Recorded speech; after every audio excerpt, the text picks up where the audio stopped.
안녕하십니까, 여러분. 더위가 기승을 부릴 계절이 다가오는지 요즘은 길만 걸어도 등머리에 땀이 주룩 흐르는 듯한 기분이 드는 날씨가 쭉 이어지네요.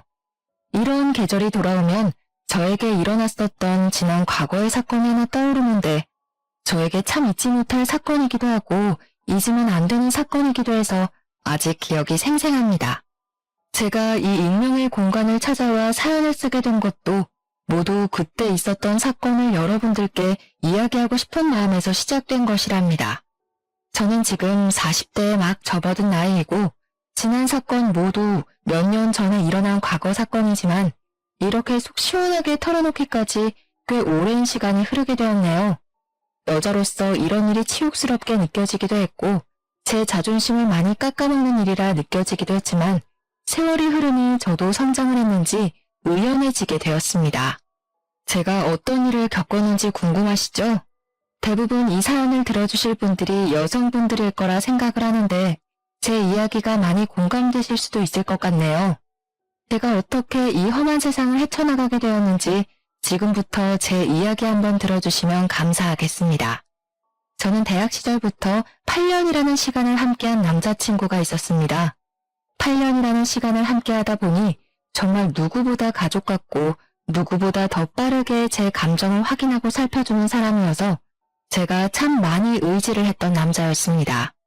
저희는 같은 대학을 나온 소위 말하는 캠퍼스 커플이었고 남들이 부러움을 살 정도로 알콩달콩하게 사랑을 속삭이는 커플이었습니다. 대학을 졸업한 이후에 저희 둘 다 평범한 회사원이 되었고 사회생활을 하면서 겪은 부당한 기억, 달콤한 기억을 모두 공유하며 오랜 시간을 만나왔습니다.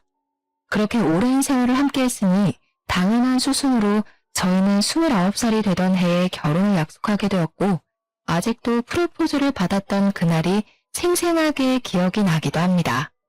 저희 둘 다 같은 대학 같은 과를 나왔고 무려 8년이나 연애를 했던 장수 커플이었기 때문에 동기들 사이에서도 당연히 결혼을 할 줄 알았다며 주위의 축가를 한껏 받기도 했습니다. 저희가 청첩장을 돌리던 날 동기들을 전부 불러 모아서 파티를 열었는데 저와 같은 동기였던 여자친구 민지가 저를 정말 진심으로 부러워해 주었어요. 본인이 남자를 만나도 오래 사귀지를 못하고 일찌감치 헤어지곤 하는데 어떻게 8년이나 연애를 할 수 있냐며 비법을 전수해달라고 하기도 했습니다. 저는 민지와 친하게 지내던 사이는 아니었지만 제 남편처럼 자상하고 배려해줄 수 있는 사람을 만나면 가능한 일이라고 슬쩍 자랑을 섞어서 이야기를 했습니다. 민지에게 너도 너의 짝을 만나기만 하면 8년 연애는 물론이고 평생을 함께해도 괜찮을 거라는 생각이 들 거라고 용기를 주었습니다. 양가에서도 당연히 저희가 오래 연애를 했다는 사실을 알고 있었기 때문에 사실 결혼식을 올리겠다고 했을 때 반대를 할 곳도 전혀 없었습니다. 당연히 너희가 결혼을 할 줄 알고 있었다면서 시큰둥하게 언제 할 건데? 하는 식의 반응밖에 없었죠. 뭐 조금 허무하긴 했지만 사실 그만큼 함께한 시간이 있으니 반대를 하는 것도 이상하죠. 거기다가 둘 다 안정적인 직장 생활을 하고 있었기 때문에 양가에서는 둘이 알아서 잘 살았으면 좋겠다고 말씀을 하신 이후에 일절 상관을 하지 않으셨습니다. 식장을 정하는 것부터 드레스를 고르고 웨딩 사진을 찍는 것까지 준비하는 내내 딴지 한번 걸지 않으셨고 저희를 믿고 맡겨주셨습니다. 하지만 신혼집을 구할 때만큼은 저희 부부도 스트레스를 받게 되었는데 대출 문제로 걱정이 많이 되었기 때문이었습니다. 물론 직장이 있으니 직장인 대출을 받으면 되긴 했지만 이자라는 게 만만치 않게 나가더라고요. 둘이 벌어서 빚 갚는 데에만 돈을 다 쓰게 생겼더라고요. 그때 저희 아버지께서 고민을 조금 하시더니 노후자금 목적으로 구매를 해두신 아파트에서 들어가 살아보라고 양해를 해주셨습니다. 사실 그 집을 선뜻 내어주실 거란 생각은 못했던 터라 마치 로또를 맞은 것 같은 기분이 들었죠. 일단 저와 남편의 신혼집도 해결이 되었으니 행복한 일만 남았구나 생각했습니다. 시작부터 아무 걱정 없이 술술 잘 풀리는 느낌이라 행복했는데 이 행복은 뭐 역시 아주 잠깐이었습니다. 모두의 축복 속에서 결혼식을 올렸고 누구보다 행복하게 살겠다고 다짐을 한 것도 잠시. 1년이라는 시간이 흘렀을 때 저희 부부를 뒤흔드는 사건이 일어났습니다.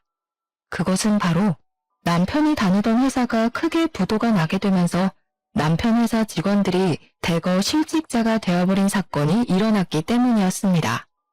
회사 내부 사정으로 인해서 다른 외국계 계열로 인수합병이 되었는데 그 과정에서 직원의 80%가 실직 통보를 받게 되었고 제 남편 또한 예외는 아니었습니다. 남편은 저에게 미안해했지만 저는 남편이 금방 취직을 할 수 있을 것이라고 생각을 했기에 제 외벌이로도 한동안은 버틸만하다고 생각을 했습니다. 저는 남편에게 잔소리를 하고 싶지는 않았지만 젊었을 때 돈을 많이 벌어놔야 하지 않겠냐고 취업 준비를 소홀하게 하지 말라고 몇 번이고 부탁을 했습니다. 남편도 처음에는 빨리 취업을 할 것이라고 걱정하지 말라고 저를 안심시키며 큰 소리를 떵떵 쳤습니다. 하지만 이제 저희도 나이가 있고 경력직을 뽑는 자리에는 더 쟁쟁한 사람들이 몰려들고 하니까 남편의 취업이 생각만큼 잘 되지 않았습니다. 거기다가 요즘 시대가 엄청난 취업난에 시달리는 시대라고 하지 않겠습니까? 진짜 사람을 뽑는 곳도 없었습니다. 남편의 백수 생활은 한 달, 두 달 길어지기만 했고 그러다 보니 자연스럽게 남편도 집에서 노는 생활에 적응을 하기 시작했습니다. 원래 사람의 패턴이 무너지는 데는 하루도 채 걸리지 않는다고 하지 않겠습니까? 몇 개월을 집에서 놀다 보니 완벽한 백수가 되고 만 것입니다. 남편이 실직한 지 6개월이 지났을 때 저는 더 이상은 참아줄 수 없다고 생각을 해서 그때부터는 마음속에 있는 말들을 거침없이 내뱉으며 잔소리를 하기 시작했습니다. 남편에게 자격증이라도 따야 하는 거 아니냐, 언제까지 이렇게 집에서 놀고 먹으면서 계획도 없이 허송세월을 보낼 거냐고 했습니다. 그러자 남편은 시댁에다가 요즘 제가 스트레스를 너무 많이 줘서 사는 게 버거울 정도라는 식으로 일러바친 것이 아니겠습니까? 자기도 노력이라는 것을 나름 하고 있는데 와이프가 그걸 몰라준다면서 우는 소리를 한 거죠. 아니 휴대폰으로 아르바이트 사이트나 보고 있는 게 무슨 노력입니까? 차라리 이력서 같은 거라도 내고 구직 활동을 하거나 아니면 아르바이트라도 하면 제가 이해라도 하겠지만 그것도 아니었습니다. 그랬더니 시모가 저에게 버럭 성질을 내면서 이야기를 하시더라고요. 우리 아들한테 스트레스 좀 그만 줘라. 애가 살이 쏙 빠진 게 마음 아파 죽겠다. 남편 살이 5kg가 넘게 쪘는데요. 그게 뭐 자기가 편해서 찐 거겠어? 마음이 쏙 내려앉았다 뭐 이런 소리지. 앞으로 다 큰일 할 사람이니까 내버려두면 알아서 잘할 거다. 우리 아들이 어릴 때부터 말이야. 속 한 번 썩여본 적 없는 진국 중에 진국이었어. 동네 아줌마들이 다 부러워했다니까. 말도 안 되는 소리를 하면서 남편의 편을 들어주는데 남편은 그 옆에서 자기 엄마가 최고라면서 알랑방귀를 뀌는 것이 아니겠습니까? 도대체 일러바칠 게 따로 있지. 부부간의 대화까지 일러바치면서 얄밉게 구는데 진짜 제 남편이지만 한 대 쥐어박았으면 좋겠다 싶을 정도로 짜증이 나더라고요. 그 이후부터 제가 무슨 잔소리만 하면 시모한테 일러대는데 한두 번은 시모의 남편 편드는 이야기를 들을만 했지만 날이 가면 갈수록 그 정도가 심해지더라고요. 나중에는 시모가 저한테 해도 너무한다면서 남편의 피가 말라야 멈추겠냐고 소리를 버럭 지르는 게 아니겠습니까? 너 우리 아들이 우습니? 연애할 때는 고분고분하게 굴더니 결혼하고 나니까 왜 우리 아들을 못 잡아먹어서 한달이야? 아니 어머님, 지금 결혼하고 1년 넘게 백수로 지내고 있는데 이건 말이 되나요? 예, 남자만 일하라는 법이 있니? 요즘 시대에 남자 여자가 어디 있어? 시모가 눈도 감고 귀도 닫아버리고 이야기를 하니 아예 말이 통하지가 않는데 진짜 이런 게 바로 아들 사랑인가 시짜짓인가 싶어서 저도 미치겠더라고요. 그러던 어느 날 대학 동기들과 모임을 가지게 되었는데 제가 결혼을 한 지 1년이 조금 넘은 상태니까 궁금한 게 많았는지 다들 눈이 반짝반짝 하더라고요. 올해 연애를 하고 결혼을 하니까 어떤 것 같냐고 잘 지내냐고 물어보면서 동순의 회사, 그러니까 남편의 회사가 외국계 계열로 인수되지 않았냐고 물어보더라고요. 구조 조정이 엄청났다고 들었는데 괜찮은 거냐고 물어보는 동기들에게 정말 한숨만 푹푹 쉬면서 아무런 말도 하지 못했습니다. 그랬더니 동기들도 제 표정을 보고 알만하다는 듯 아무 소리 못하고 눈치만 살피는데 오히려 그런 부분이 저를 더 좀먹게 만드는 것 같은 기분이 들었습니다. 동기들에게 양해를 구하고 오늘은 집에 일찍 들어가 보겠다고 말을 하며 일어나게 되었는데 애들이 약간 동정심이랑 망해서 기분 좋다는 표정이 섞여 있더라고요.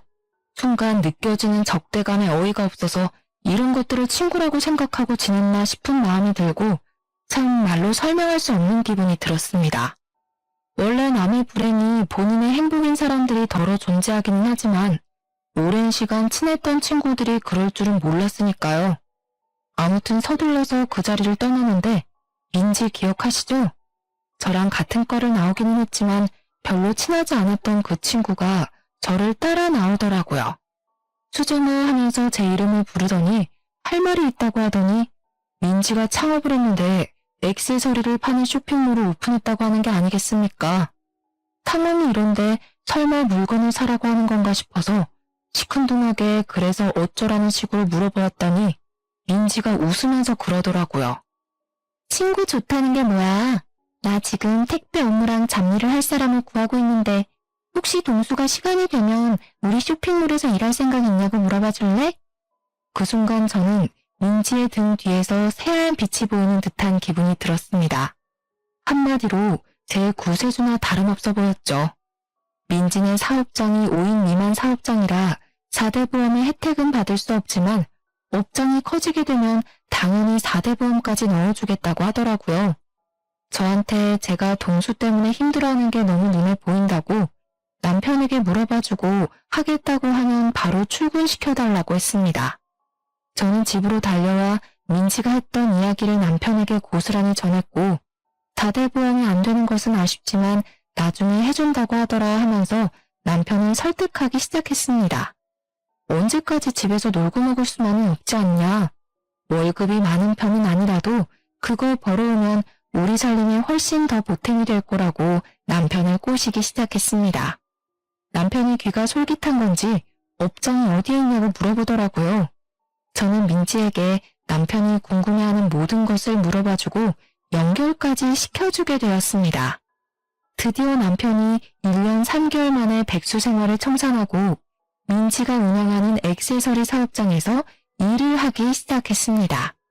남편도 저랑 같은 학교 같은 과이니 민지를 알긴 알았지만 민지랑 친하게 지내던 사이는 아니었습니다. 물론 그건 저도 마찬가지였고요. 대학을 다니던 시절에 민지에게 추문 같은 것이 꽤 많았었는데 애가 여우다 남자를 밝힌다 이런 소문이 퍼다했기 때문이었습니다. 하지만 이제 저희 나이도 30이고 민지가 예쁘장하게 생긴 친구라서 질투심에 그런 소문이 더 붙었을 수도 있다고 생각을 했기에 별 신경을 쓰지 않았습니다. 왜냐면 그 잠깐 동안 민지가 저희 부부에게 보여준 진심이 너무나도 순수했기 때문이었습니다. 남편은 민지의 업장에서 꽤 빠르게 적응을 해 일을 해나가기 시작했고 대충 4개월쯤 흘렀을 때 뜬금없이 저에게 액세서리를 선물로 주는 센스를 보이기도 했습니다. 꽤 비싼 브랜드의 목걸이였는데 남편이 저를 위해 선물을 사왔다는 것도 그렇고 센스 있게 제가 좋아하는 디자인인 것도 그렇고 그냥 너무 예뻤습니다. 남편이 일을 시작한 이후부터 바빠지기는 했지만 오히려 부딪히는 시간이 줄어드니까 사이는 조금 더 좋아진 듯한 느낌이 들기도 했습니다. 남편이랑 함께하는 시간이 소중해지고 좋아져서 이번 일로 인해서 우리 부부의 사이가 더 돈독해졌다고 믿게 되었습니다. 몇 주 뒤에 여자 동기들이 밥이나 함께 하자며 저녁에 모이자고 해서 남편에게 민지도 이야기 전에 들었대? 하고 물어보니까 남편이 그러는 거예요. 민지가 친구들이랑 이상하게 잘 어울리지 못하는 것 같더라? 그 모임에 따로 초대받지 못했다고 하던데. 그래? 그러면 내가 민지한테 연락해서 같이 가자고 해봐야겠다. 저는 민지에게 바로 연락을 했고 같이 저녁 모임에 가자고 하니 너무 좋아하더라고요. 이렇게 순수한 친구를 왜 챙기지 않는 건지 다른 동기들에게 의문이 들었습니다. 아무튼 민지까지 불러서 여자 동기들 모임에 나가게 되었는데 아무래도 동기들 인식에 민지는 추문이 많이 따라붙은 친구이다 보니까 다들 꺼려하는 게 느껴지더라고요. 제가 나서서 오해를 풀어줘야겠다 싶어서 일부러 더 민지를 챙기기도 했고, 30이 넘긴 나이가 되었으니 이제 그런 뜬소문은 잊어버리자고 했습니다.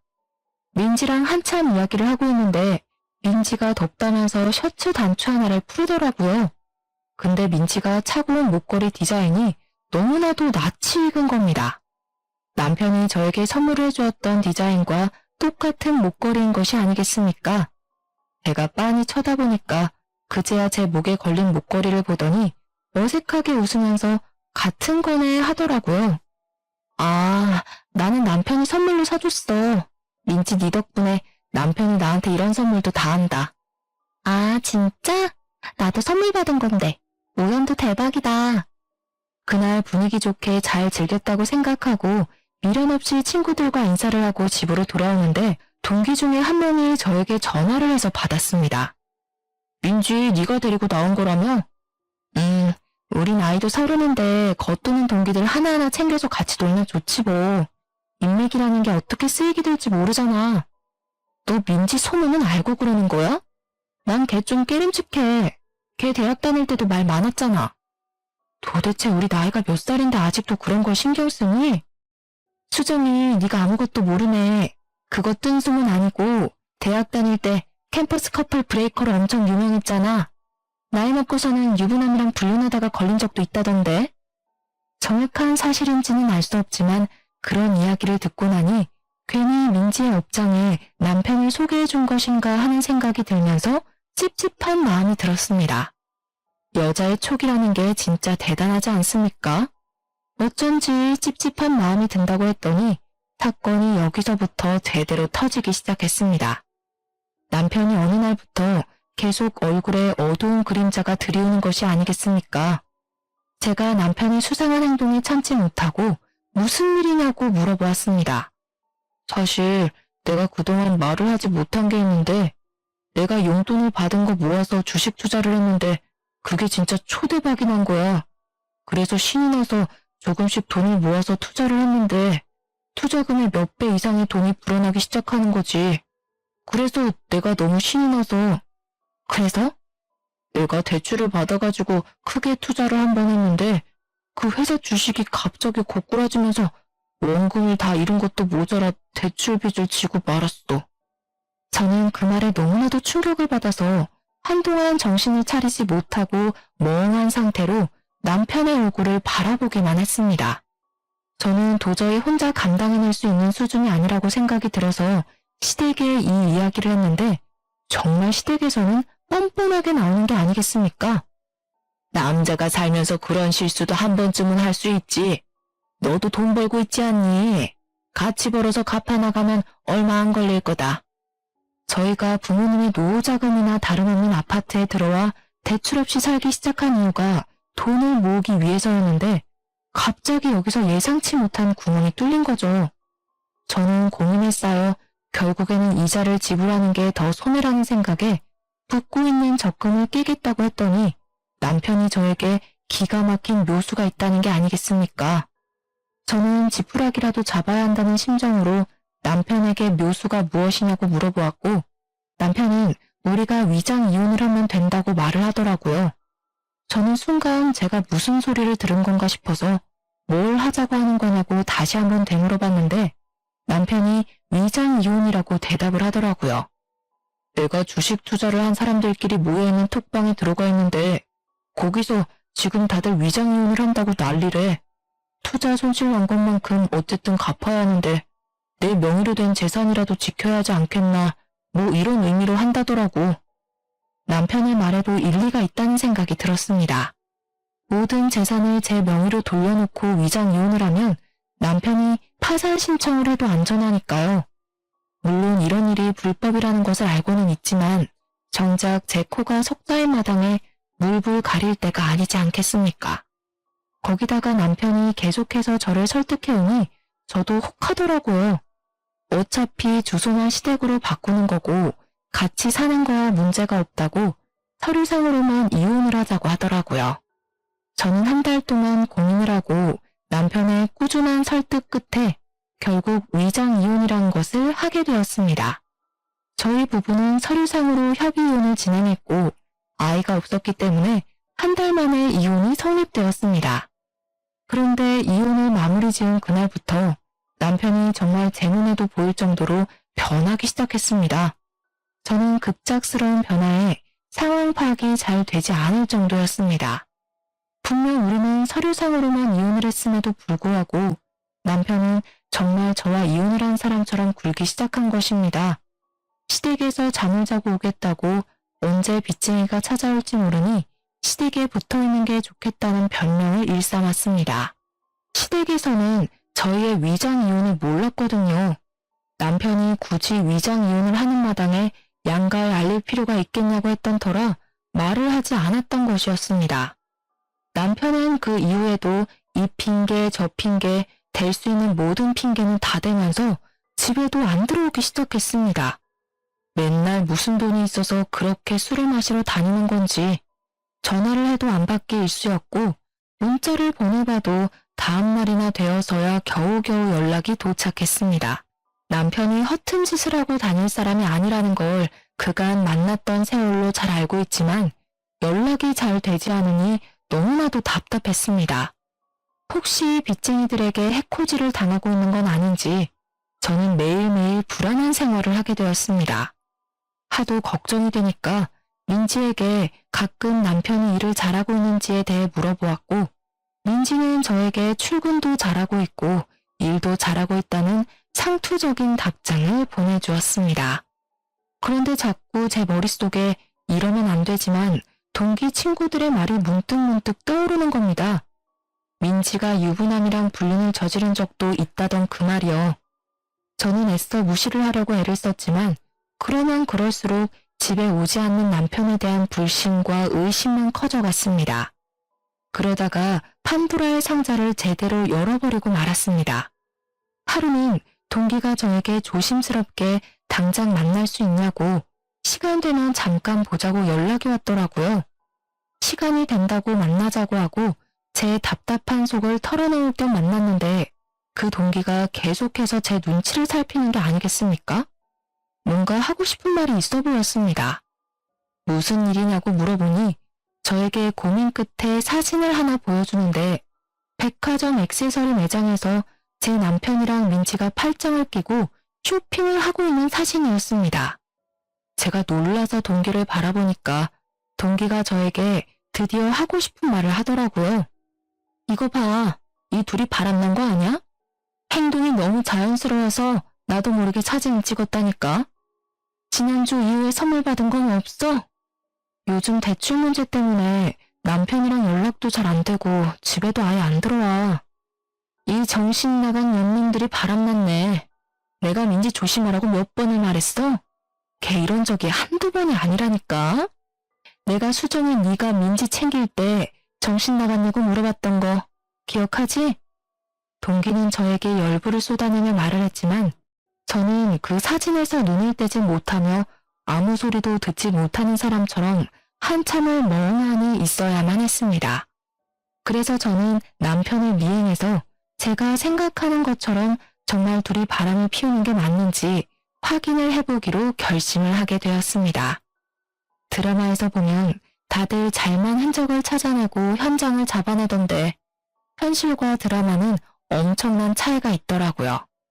들키지 않으려고 애를 쓰다 보니까 남편을 놓치게 되는 일이 다반사였고 뭐 하나 제대로 된 정보를 캘 수가 없어서 저는 큰 마음을 먹고 개인 흥신소를 이용하기로 했습니다. 이 사람들은 전문가라는 확신이 있다 보니까 적어도 제가 찾아내는 것보다는 낫겠다 싶어서 거금을 주고 그 사람들에게 미행을 부탁했습니다. 역시 돈이 좋긴 좋은 건지 미행을 시작한 지 3주 만에 건수를 제대로 잡았다면서 연락이 왔더라고요. 흥신소 사람들이 찍어준 사진은 정말 전문가가 찍었다고 말을 해도 손색이 없을 정도로 완벽했습니다. 둘이 같이 밥을 먹고 술 먹고 같은 차를 타고 같은 집에 들어가고 정말 믿을 수 없던 남편의 불륜 현장 사진을 보고 저는 제 손이 부들부들 떨리는 것을 멈추지도 못하고 그렇게 분노에 휩싸이게 되었습니다. 어떻게 위장 이혼이라는 것을 한지 5개월 만에 이런 일이 일어나게 된 건지 전 정말 이 두 연놈들의 계략에 넘어갔다는 생각 말고 다른 생각은 안 들더라고요. 하지만 제가 이대로 곱게 보내주면 안 되지 않겠습니까? 누구 좋으라고 제가 그런 짓을 하겠습니까? 이렇게 된 거 돈이라도 제대로 뜯어내야겠다는 생각을 하게 되었습니다. 이미 이혼이 마무리된 상태였기 때문에 위자료나 재산 분할 청구 소송을 할 수 없었거든요. 저는 남편에게 아무것도 모르는 척 연락을 하게 되었고 한참 만에 연락이 된 우리 남편은 저에게 퉁명스럽게 무슨 일 때문에 전화를 하냐고 물어보더라고요. 저는 남편에게 부부 사이에 무슨 용건이 있어야지만 연락을 해야 하는 거냐 말하고 싶었지만 큰 그림을 위해 꾹 참고 큰일이라도 난 듯 연기를 하기 시작했습니다. 여보, 어떡해. 우리가 위장이혼한 거 우리 부모님은 모르시잖아. 우리 엄마가 갑자기 계단에서 굴렀는데 허리를 다쳐서 뼈 수술을 해야 한대. 근데 허리 수술 엄청 비싼 거 알지? 혹시 내가 급하게 쓸 돈 없어서 그런데 당신이 좀 보내줄 수 있어? 내가 돈이 어디 있어? 우리가 빚 때문에 위장이혼한 거 까먹은 거야? 그러면 시댁이라도 말을 해서 빌려면 안 돼? 아니면 민지한테 가불이라도 해달라고 하면 안 돼? 내가 민지 찾아가서 물어봐야겠다. 남편은 제가 일부러 민지 이야기를 꺼낸 줄도 모르고 무척이나 당황해하는 게 아니겠습니까? 제가 당장이라도 만나러 갈 것처럼 구니까 한참 고민을 하더니 알겠다고 하더라고요. 알겠어. 그러면 내가 한번 마련을 해볼 테니까 조금만 기다려줄 수 있어?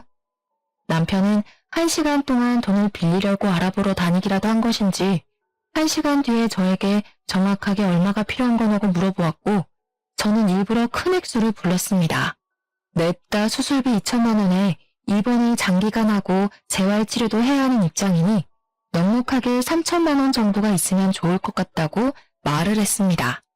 제가 협의이혼을 했으니까 위자료를 못 받지 않았겠습니까? 제가 법정 위자료를 찾아보니까 대충 3천만 원 받으면 많이 받은 거라고 하더라고요. 특히 불륜으로 인해 유책 배우자에게 위자료를 받을 경우 그 정도 받을 수 있다고 해서 3천만 원을 부른 것이었습니다. 그랬더니 남편이 2시간 뒤에 제 통장으로 정말 3천만 원이라는 돈을 보낸 게 아니겠습니까? 남편이 순순히 보내주니까 돈을 더 뜯어내도 되겠다는 마음이 들더라고요. 저는 한신소에서 물어다 준 둘의 불륜 사진을 차곡차곡 정리를 해서 터트릴 준비를 했습니다. 그리고 한 2주일이라는 시간이 더 지난 다음에 남편에게 다시 한번 말을 했습니다. 우리 엄마가 수술을 한 번 더 해야 한다고 하는데 이번에도 구해다 줄 수 있어? 아니, 수술비가 네 집 개 이름이야? 더 빌릴 곳도 없어. 그래? 우리 그럼 그냥 다시 합치자. 그게 무슨 소리야? 나 솔직히 내 이름으로 빚 없는 거 불안해. 당신이랑 같이 갚는다는 든든한 보호막이라도 있어야 내가 버티면서 살 수 있을 것 같아. 당신도 혼자 대출 빚 가진 거 불안하지 않아? 우리 같이 살면서 둘이 갚자 그냥, 응? 다시 혼인신고하자. 저는 말도 안 되는 소리를 하면서 남편에게 혼인신고를 다시 하자고 졸랐습니다. 하지만 남편이 제 말을 들어줄 리가 없지 않겠습니까? 민지랑 바람을 피우고 있는데 저랑 왜 혼인신고를 하고 싶겠어요? 자기가 다시 알아보고 돈을 빌려오겠다고 하더라고요. 다음날 남편이 저에게 1,500만 원의 돈을 보내왔길래 저는 정신 나간 듯이 웃어젖혔습니다. 이거면 충분하겠지? 한 500만 원 정도는 더 필요할 것 같은데. 야, 너는 모아둔 돈도 하나 없어? 도대체 여태 직장 생활하면서 돈을 다 어디에다가 쓴 거야? 나는 적어도 당신처럼 빚은 안 만들었잖아. 아무튼 500만 원 더 못 구해? 그럼 어떡해. 우리 그냥 다시 합치자니까. 나 불안해. 수술 못해서 우리 엄마 큰일 나면 사이가 와서 돕고 해야 할 거 아니야. 500만 원 더 구해와. 남편은 결국 제 억지 논리를 이기지 못하고 추가로 500만 원을 더 보내왔습니다. 제 통장에 찍힌 5천만 원이라는 돈을 보니까 마음이 엄청나게 든든해지더라고요. 저는 이제 마지막을 장식하기 위해서 모든 걸 다 터뜨리기로 마음을 먹었습니다. 당연히 모든 사람들이 알 수 있을 만큼 크게 쪽팔림을 주면서 불륜 사실을 폭로하고 싶었는데 대학 동기들 몇 명에게 말을 하니 너도 나도 도와주겠다고 하는 게 아니겠습니까? 정말 친한 동기 몇 명끼리 모여서 계획을 짜다가 기가 막힌 것을 알아냈습니다. 동문회 연말 모임이 코앞으로 다가왔다는 사실을 말입니다. 민지가 운영하는 액세서리 업장이 잘 되고 있는 상태였고 인터넷에 후기도 꽤 많이 올라오고 있는 중이었는데 이참에 이 사업장도 쫄딱 망하게 하고 싶었습니다. 저희들은 연말 모임에서 찌라시처럼 뿌릴 둘의 불륜 사진이랑 그동안 있었던 모든 일들을 정리해서 프린트물을 만들었고 만발의 준비를 해서 동문회 연말 모임에 참석했습니다. 그날 민지는 자랑스러운 동기상을 받기로 되어 있었는데 이게 사업이 잘 된 사람들이 허세를 떨듯 동문회에 기부를 하면 주는 상이거든요. 한마디로 나 돈 잘 번다 하고 자랑하면서 받는 상인데 저희는 민지가 상을 받으러 올라가는 타이밍을 노리기로 했습니다. 동문회 모임에서 따로 떨어져 앉아있긴 했지만 연신 눈빛을 주고받는 남편과 민지를 보면서 저는 피해 복수를 결심했습니다. 드디어 민지가 호명이 되어 상을 받으러 올라갔고 그 순간 저는 단상으로 성큼성큼 올라가 상을 수상하는 민지의 옆에서 프린트물을 뿌려댔습니다. 우리 여자 동기들은 각각 테이블을 돌면서 저 대신에 그 프린트물을 사람들에게 하나하나 전해주기 시작했습니다. 동문회에 온 선배, 후배, 교수님들 모두 할 것 없이 그 불륜 행각이 담긴 사진들을 보게 되었고 사람들은 충격적인 사실에 웅성웅성거리며 민지와 남편을 보더라고요. 아무래도 남편과 민지를 아는 사람들이 꽤 있었고 저랑 8년이란 세월을 연애했다는 것도 대부분 알고 있었던 사람들이니 충격이 컸을 법도 했습니다. 남편과 민지를 이상한 눈으로 바라보는 사람들이 늘어나자 그 둘은 얼굴이 사색이 되어서 발버둥을 치기 시작했습니다. 당연히 민지와 남편은 오해가 있는 거라면서 그런 사이가 아니라고 난리를 치며 가까운 테이블부터 돌면서 오해라고 아니라고 소리를 쳤습니다. 하지만 사람들이 모두 의심의 눈초리로 그 둘을 바라보자 남편은 저에게 다가와 제정신이냐고 이미 이혼한 사이인데 이게 무슨 짓이냐고 큰 소리를 치더라고요. 나 너랑 이혼하고 민지 만난 거야. 당당하게 이혼까지 했는데 우리 사이가 왜 불륜이야? 나는 불륜 아니야. 너 집착이 너무 심한 거 아니냐? 저는 그 말에 남편의 뺨을 연달아 3차례나 갈겨버렸습니다. 그러자 장내가 집중되면서 아무런 소리도 나지 않고 조용해졌습니다. 너랑 나랑 아직 이혼 완료인 거 아닌 거 알지? 그게 무슨 소리야? 이혼이 완료가 뭐? 우리 재판까지 다 했잖아. 나도 그런 줄 알았지. 사실 저도 몰랐었던 사실인데 이혼을 하고 나면 이혼 확정 신고를 구청에다 제출을 해야 했습니다. 남편과 저는 둘 다 잘 모르고 대충 협의 이혼으로 위장 이혼을 했었죠. 구청에 가서 그 이혼 확정 신고라는 것을 남편과 같이 했어야 했는데 둘 다 그걸 몰라서 안 했던 것입니다. 시간이 지나고 나서 저에게 확정 신고를 하지 않았다고 벌금 고지서가 날아와서야 알게 된 사실이었습니다. 한마디로 서류상으로는 저희 부부가 아직 이혼이 되지 않았던 것이었습니다. 저는 이 사실을 마지막으로 밝히며 통쾌하게 깔깔거리면서 웃었고 남편과 민지는 사색이 되어서 입을 떡 벌린 채 한동안 말을 잇지 못하더라고요. 그럼 우리가 아직도 부부란 말이야 지금? 아쉽게도 우리가 아직 부부네? 이 증거들 모두 재판에서 유리하게 작용하겠지? 위자료나 단단히 준비해. 내가 너한테 준 장모님 수술비 있잖아. 그 돈이면 위자료 받은 셈 치고도 충분한 걸로 아는데 무슨 소리라는 거야. 그거 우리 엄마 수술비 준 거잖아. 부부 사이에 당연히 줄 수 있는 돈이지. 위자료는 번외편이니까 따로 준비하도록 해. 내가 대출받아서 5천만 원을 해줬으면 그거 먹고 떨어지면 되지. 너는 우리 사이를 방해하고 싶니? 민지는 부들부들 떨면서 마치 제가 가해자라도 된 것처럼 포장을 하며 이야기를 하더라고요. 남편이 주식으로 인해 쫄딱 망해서 빚까지 있는 것도 모자라 민지까지 저에게 돈을 주려고 대출을 받았다고 이야기하는 게 어쩜 이리 고소하던지. 저는 민지와 남편에게 보란듯이 깔깔거리면서 너네가 빚을 졌던 어쨌든 내가 알 바는 아니라고 불륜 남녀의 비참한 최후라고 생각하라고 말을 하고 집으로 돌아왔습니다. 저는 저를 도와준 동기들에게 진심으로 고마움을 전했는데 동기들은 이대로 끝내기에는 아쉽다고 민지의 쇼핑몰에 테러를 하자고 하더라고요. 내가 SNS 스타인 거 알고 있지? 우리 딸 육아일기로 엄청난 팬들을 보유하고 있잖아. 자, 내가 SNS에 제대로 한번 올려줄게. 동기 친구 하나가 인터넷에서 영향력이 꽤 있는 유명인인데 쇼핑몰이 특정은 되나 누구인지는 아리송하게 SNS에 불륜 폭로 글을 올려주었습니다. 쇼핑몰 사장이랑 직원이랑 불륜 관계인데 그 직원 부인이 자기 절친이라고 글을 올려두니 정말 댓글이 정말 터지게 달리더라고요. 당연히 제 동기의 SNS를 구독하고 있는 사람들이 신상 정보를 하나둘 캐기 시작했고 곧 민지네 쇼핑몰에는 악성 댓글이 달리기 시작했습니다. 구매 후기에도 온통 불륜녀 투성이고 인터넷에 검색하면 자동 완성 기능에 땡땡 액세서리 불륜녀가 뜰 정도로 인터넷에서 화제가 되었습니다. 동문회 그 사건이 있었던 이후 딱 3개월이 지나서 민지네 쇼핑몰은 완전히 망해버리고 말았습니다. 저는 남편과 제대로 이혼을 다시 한번 하기 위해 이혼 소송을 걸게 되었고 위자료까지 받아내겠다는 일념으로 3천만 원을 청구했습니다. 남편이 이미 투자 실패로 인한 빚이 있고 민지도 저에게 5천만 원을 주느라 빚이 생긴 마당에 위자료 3천만 원까지 청구를 하니 시댁은 난리가 났습니다. 너네가 벌써 10수년을 함께한 사이인데 한 번만 눈 딱 감고 용서를 해줄 수는 없겠니? 우리 집안의 며느리는 너 하나뿐이다.